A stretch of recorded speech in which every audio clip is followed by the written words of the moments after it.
우리 주 예수 그리스도께로부터 오는 은혜와 평강이 오늘 예배에 참석하신 모든 분들에게 함께 하시기를 바랍니다. 오늘은 주연절 넷째 주일입니다. 주연절기에 대해서 이미 목사님께서 여러 번 말씀을 하셨기 때문에 다시 설명을 하지 않겠습니다. 주연절기를 1월 6일부터 주연절로 해서 시작을 해서 그리고 예수님께서 세례 요한에게 공생애를 시작하기 전에 세례 요한에게 가서 세례를 받는 그 사건으로 이어지고, 다음 주일이 주님의 산상주일 주님의 산상변화 주일인데, 그 다음 주일로 해서 이제 주연절기가 끝나게 됩니다. 오늘의 복음서 말씀은 바로 그 주연절기에 해당되는 말씀이죠. 누가복음 4장 21절에서 30절 말씀, 그 말씀을 중심으로 해서 설교 제목을 오늘 주보에는 나사렛 사람이라고 했는데 나사렛 사람들이라고 이렇게 정했습니다. 그래서 이 말씀 가운데서 왜 나사렛 사람들이 찾아오신 예수님을 메시아로 받아들이지 못했을까? 그래서 예수님께서 그 가운데 아무 기적도 행하지 않으셨을까? 왜 기적을 행하지 않음으로 말미암아 아무 체험도 하지 못했을까 하는 그런 생각을 해보면서 같이 은혜를 나누고자 합니다. 예수님의 공생애는 세례를 받으시는 일부터 시작이 됩니다. 그때의 나이가 30쯤, 30살쯤 되었다고 성경은 기록하고 있습니다. 그리고 곧 이어서 광야에서 40일 동안 금식한 후에 마귀에게 시험을 받으셨습니다. 이 마귀의 시험을 물리치시고 이때부터 실질적으로 메시아로서 예수님의 본격적인 이 땅에서의 사역이 시작되었습니다. 40일 금식하고 그리고 그 사탄의 마귀의 시험을 물리치고 난 다음에 예수님의 그 모습은 정말 성령 충만해서 수많은 병자를 고치시고 기적도 행하시는 등 그 능력이 나타나시고, 그러면서 소문이 나기 시작했습니다. 참 그 예수라는 사람이 나타나는데 능력이 있더라, 말씀이 좋더라 등등 사람들의 칭찬이 자자했습니다. 오늘의 말씀은 이런 배경에서 어느 안식일날 예수님께서 그가 자라난 그 고향 나사렛을 방문해서 이제 그것 해당해서 성경을 읽게 되었고, 그리고 거기서부터 이제 오늘의 이 이야기가 전개됩니다. 예수님이 성경을 읽은 그 내용은 오늘의 본문 말씀 바로 직전에 있습니다. 4장 18절에서 19절의 말씀입니다. 너무나도 유명한 말씀이죠. 이사야 선지자를 통해서 이미 예언된 말씀이었습니다. 그 내용은 이렇습니다. 주의 성령이 내게 임하셨으니 이는 가난한 자에게 복음을 전하게 하시려고 내게 기름을 부으시고 나를 보내사 포로된 자에게 자유를, 눈먼 자에게 다시 보게 함을 전파하며 눌린 자를 자유롭게 하고 주의 은혜의 해를 전파하게 하려 하십니다. 예수님께서 이 말씀을 읽으시고 나서 하시는 말씀이, 이 말씀이 오늘 너에게 응해졌다라고 이렇게 말씀하십니다. 구약의 예언의 말씀이 지금 성취되었음을 선포하는 그런 말씀입니다. 다시 말해서 예수님이 메시아 되심을 확실하게 선포하시는 그런 것이었습니다. 그뿐 아니라 예수님이 그 말씀을 읽고 나서 여러 가지 또 말씀도 하셨겠죠? 말씀을 들어보니까 그 말씀이 소문대로 은혜롭고 놀라웠습니다. 그래서 칭찬의 소리가 여기저기서 이제 터져 나왔습니다. 그런데 그 순간 갑자기 한 사람이 이렇게 얘기하는 겁니다. 아니, 저 사람은 요셉의 아들이 아니야? 하고 큰 소리로 이제 말을 했습니다. 분위기가 싹 가라앉았습니다. 칭찬하던 소리, 놀라워하던 그런 분위기가 싹 바뀌고 사람들이 웅성거렸습니다. 이 분위기는 이런 것이었을 겁니다. 별 볼 일 없는 목수의 아들이 무슨 메시아야? 무슨 병을 고쳐? 하는 이런 분위기가 아니었을까 이렇게 생각을 해봅니다. 예수님은 이런 나사렛 사람들의 생각을 아셨습니다. 예수님이 메시아이심을 인정하려고 하지 않는다는 사실도 예수님은 아셨습니다. 그리고 또 저들이 필경에는 오늘 여기 성경에 있는 대로 의사여 네 병이나 고쳐라. 이건 뭔가니 우리가 좀 쉽게 얘기하면 의사 양반 당신 병이나 고쳐 하는 그런 의미겠죠. 그런 속담의 말을 들이대면서 가버나움에서 했던 일, 가버나움에서 했던 일이 뭡니까? 무슨 병을 고치고 귀신을 내몰고 기적을 행했던 것들입니다. 그것을 고향 땅 나사렛에서 한번 해봐. 그렇게 나고 할 것이다라는 것을 예수님 미리 아셨습니다. 그들의 속셈을 아주 다 잘 들여다본 것이었죠. 그래서 예수님께서는 선지자가 자기 고향에서는 환영을 받지 못한다고 말씀하시면서 나사렛에서는 아무런 기적도 행하시지 않으셨습니다. 왜 그랬을까요? 왜 예수님이 나사렛 사람들에게 아무런 기적을 보여주지 아니하셨습니까? 오늘 그 말씀을 좀 몇 가지로 생각을 해보려고 합니다. 첫 번째는 나사렛 사람들의 순수하지 못한 그 마음을 아셨기 때문입니다. 예수님은 나사렛 고향 땅의 사람들의 순수하지 못한 모습을 보시면서 아무런 표적도 기적도 보여주지 않으셨습니다. 예수님은 수많은 병자를 고쳤지만 나사렛에서는 아무 일도 하지 않으셨습니다. 하나님의 기적이 선민인 유대인이라고 해서 자동적으로 임하는 것이 아니다라는 사실을 말씀과 행동으로 보여주셨습니다.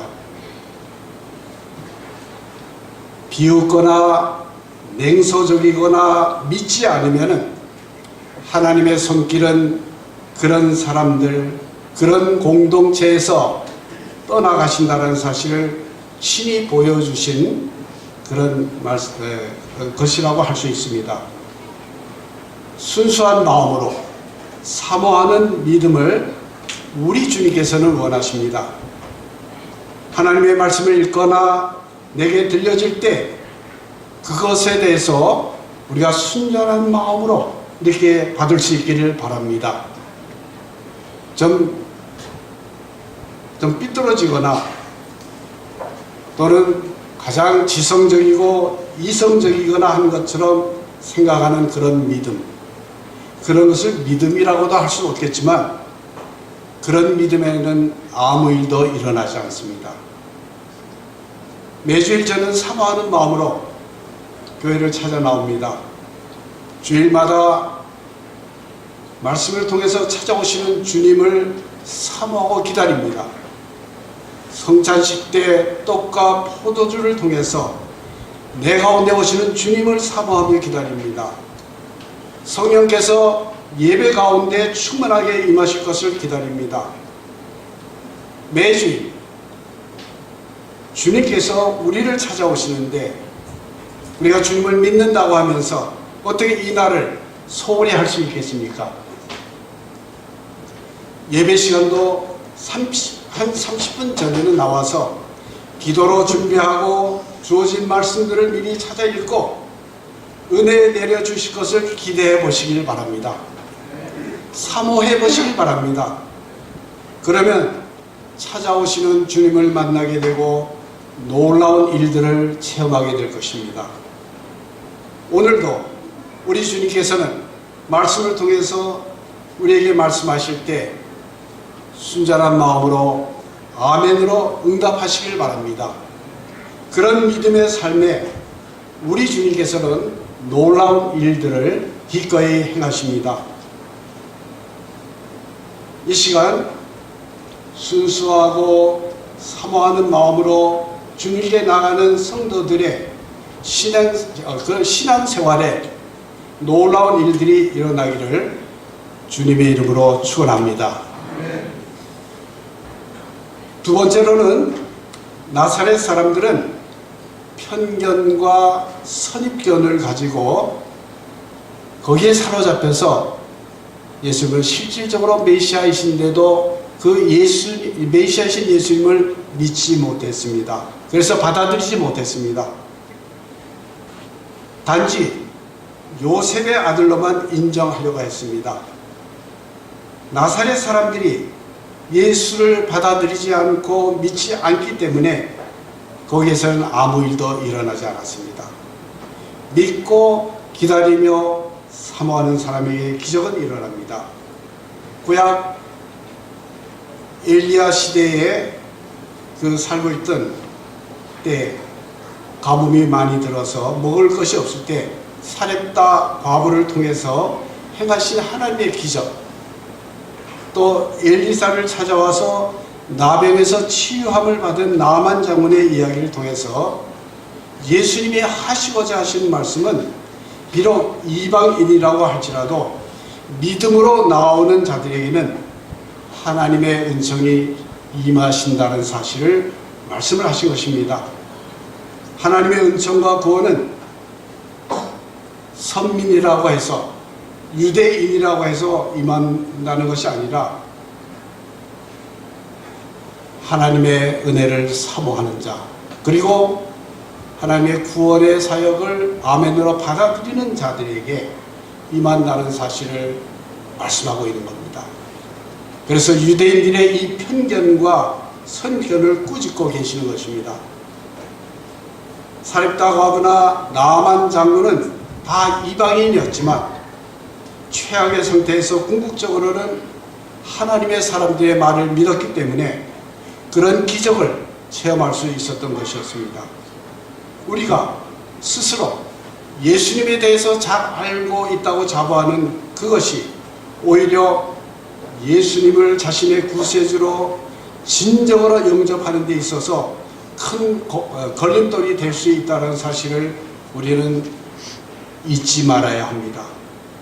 나사렛 사람들은 그들이 알고 있는 지식과 편견으로 예수님을 메시아로 믿지 않고 받아들이지 못했습니다. 오늘날도 우리가 배운 학문이나 과학적 지식, 이성이나 관습, 전통 등이 예수님을 메시아로 인정하지 않고 그냥 훌륭하신 분, 도덕적으로 뛰어나신 분 정도로만 생각하면서 성경에서 행하신 일들을 있는 그대로 받아들이지 못하고 있는 사람들을 보게 됩니다. 나사렛 사람들이 그랬습니다. 그래서 예수님을 그대로 받아들이지 못하고 우리의 지식이나 편견으로 곡해하거나 폄하시키며 심지어 믿지 못하게 된 것이었습니다. 왜 오늘 우리들에게 기적이 일어나지 않습니까? 왜 오늘 우리에게 기적이 없습니까? 믿지 않기 때문입니다. 믿지 않는 사람에게는 아무 일도 일어나지 않습니다. 여러분 성경을 많이 읽으셨으리라고 생각합니다. 성경 신약의 복음서를 보면은 복음서의 거의 많은 부분은 예수님이 사람들의 병을 고치시고 기적을 행하시고 귀신을 내쫓은 이런 기록으로 가득 차 있습니다. 가나 혼인잔치에서 물로 포도주를 만드는 사건이나 눈먼 자의 눈을 뜨게 하고 또 기모거리의 귀를 열게 하시고 안진뱅이를 일으키셨고 손마른 자의 손을 펴셨고 예수님이 죽은 자도 살리신 그런 기록들이 세 곳이나 나오죠. 예수님이 죽은 자를 살리신 그 기록이 어디 있습니까? 나인성 과부의 아들, 장례하러 가는 그 아들을 살리셨죠. 또 회당장 야이로의 12살이라는 딸, 예수님이 살리셨습니다. 우리가 잘 알고 있는 마리아와 마르다의 오라비인 그 나사로를 예수님 죽은 후에 가서 살리셨습니다. 뭐 등등 많은 기록들이 있습니다. 복음서에 나온 그런 기록들을 다 이렇게 뽑아보니까 35번 이상의 기적을 행하셨음을 복음서는 기록하고 있습니다. 여러분들 그 기록들을 다 믿습니까? 저는 믿습니다. 하나님이신 예수님은 그것보다 더한 일도 하실 수 있습니다. 그리고 그러한 일들이 오늘도 내 가운데 일어날 것을 저는 믿습니다. 왜냐하면 저는 제가 체험했기 때문에 그렇습니다. 믿지 않으면 아무 일도 일어나지 않습니다. 우리의 지식이나 어떤 이성의 벽이 우리 앞에 놓여 있더라도 그것을 뛰어넘을 수 있기를 바랍니다. 믿을 때 우리에게도 기적이 일어납니다. 믿을 때 병도 낫습니다. 믿을 때 우리 앞에 놓여있던 시련의 장벽들이 무너져 내립니다. 형식적이고 습관적인 타성에 젖은 그런 믿음, 그래서 교회를 다니지만 아무 기대도 하지 않는 그런 믿음에는 아무 기적도 일어나지 않습니다. 예수님의 사역을 보면은 기적을 행하신 후에 내 믿음이 너를 구원했다라는 그런 말씀을 하십니다. 오늘도 우리 가운데는 두 가지 유형의 믿음이 있습니다. 나사렛 사람들과 같은 믿음, 즉 설마 그런 일들이 일어날 수 있어 라는 그런 믿음과 오늘도 나의 삶 속에서 우리 주님은 놀라운 계획을 가지고 계셔 라고 생각하는 그런 믿음입니다. 하나님은 누구에게 기적을 허락하시겠습니까? 후자의 믿음입니다. 저는 그렇게 생각합니다. 일본에 그 유명한 우찌무라 간조라는 분이 있는데 이분이 예수를 믿은 후에 이런 고백을 했습니다. 이제 나는 하나님의 자녀이며 예수님을 믿는 것은 나의 의무다. 예수님 때문에 하나님은 내가 원하는 모든 것을 주실 것이다. 하나님은 나를 당신의 영광을 위해서 사용하실 것이며 결국에는 천국으로 나를 인도하실 것이다. 그의 믿음의 고백대로 하나님은 그를 일본의 기독교계의 위대한 일꾼으로 들어 쓰셨습니다. 사실 이것이야말로 기적 중의 기적입니다. 저는 믿습니다. 성경의 많은 기적의 이야기들이 오늘도 일어날 수 있다라고 저는 믿습니다. 그리고 그 일이 나에게도 일어날 수 있다라고 믿습니다. 뿐 아니라 우리 모두에게도 일어날 것을 믿습니다. 이런 믿음의 소유자들이 오늘 예배 참석한 모든 분들이 그런 믿음의 소유자들이 되시기를 주님의 이름으로 축원을 합니다. 마지막으로 세 번째, 나사렛 사람들은 예수님을 긍정적으로 보지 못했기 때문에 아무런 기적도 체험하지 못했습니다. 나사렛 사람들은 예수를 부정적인 눈으로 바라보다가 너무나 많은 것을 잃어버렸습니다. 나사렛에서 무슨 선한 것이 날 수 있느냐는 그런 부정적인 생각, 목수의 아들일 뿐 아니라 목수 주제에 무슨 메시아인가라는 부정적인 생각이 나사렛 사람들의 일반적인 생각이었습니다. 그리고 또 유대인의 대부분이 그렇게 생각을 했습니다. 예수님께서 메시아이심을 선포하는 자리에서 나사렛 사람들은 기껏 목수의 아들이 아니야? 라고 묻고 있는 것입니다. 그래서 예수님은 선지자가 고향 땅에서는 환영을 받지 못한다는 말을 하시면서 그들의 부정적인 생각을 나무라시고 계시는 것입니다. 결국에는 그들은 그 나무라시는 예수님을 인정하려고 하지 않을 뿐만 아니라 그를 데리고 낭떠러지에 가서 밀어 떨어뜨려서 죽이려고까지 했습니다.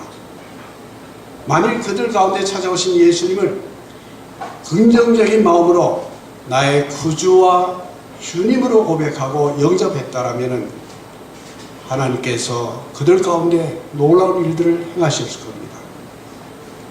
우리의 교회 공동체도 마찬가지입니다. 긍정적인 마음으로 찾아오시는 예수님을 영접해 드린다면 많은 변화가 일어날 것입니다.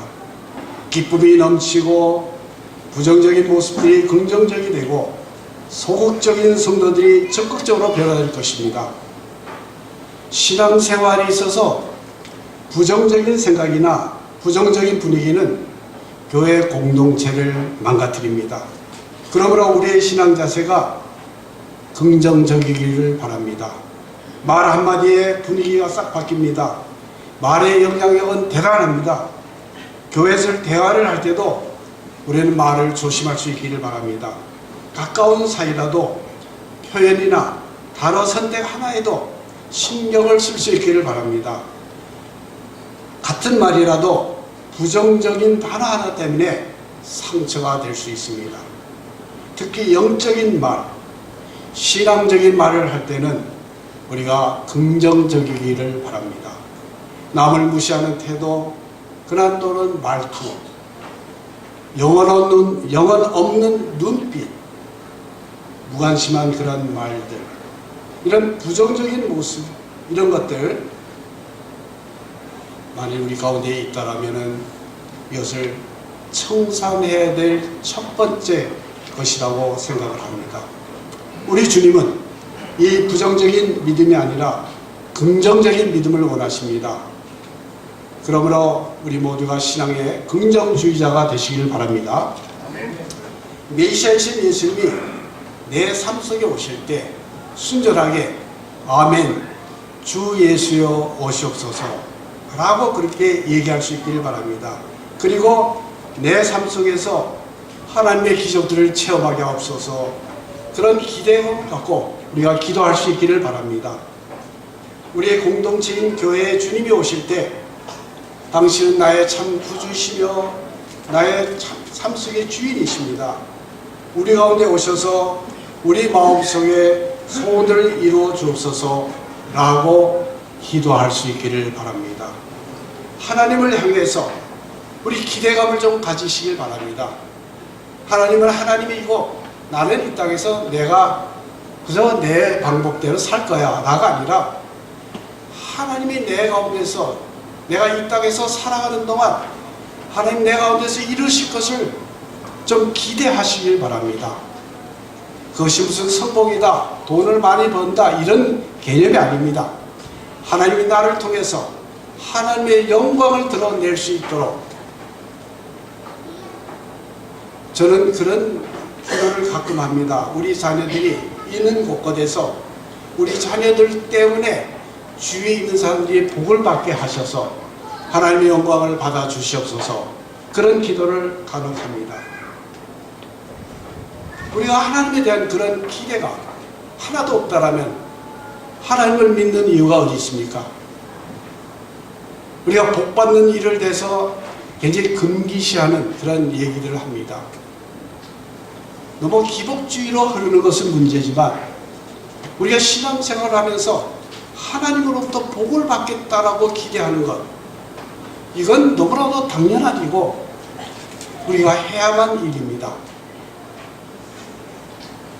우리 삶 속에 어려운 문제가 있습니까? 여러분, 어려운 문제가 있는데 하나님 이런 기도까지 올려드려서 죄송해서 안 하겠습니다. 안 하신 분이 있다면 그런 믿음은 갖다 버려야 될 것입니다.